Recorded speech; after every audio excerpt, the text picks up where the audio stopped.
আপনারা দেখতে পাচ্ছেন গতকালকে আমাদের জনপ্রিয়তার ভয়ে সাপলাকলি যেভাবে জনজাগরণ তুলেছে মানুষের মধ্যে, এতে ভীত হয়ে তারা আমাদের উপরে পানি ছুড়ে মারছে, এখন ময়লা পানি ছুড়ে মেরেছে, তারা আমাদের উপরে ডিম ছুড়ে মারছে।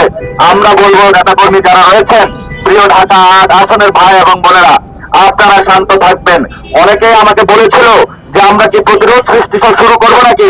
আমরা বলেছি এখন আমাদের ধৈর্য ধারণ করার সময়। আমরা কেউ যদি উস্কানি দেয় আমাদেরকে, আমরা ধৈর্য ধারণ করব।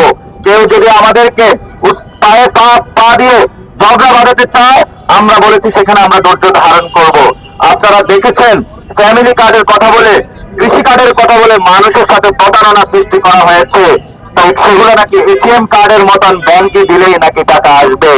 এই যদি হয় আমাদের বাংলাদেশের প্ল্যান, এটা আসলে একটা ভুয়া প্ল্যান। আর যে কার্ডগুলো তারা বিতরণ করছে এগুলো হলো ভুয়া কার্ড।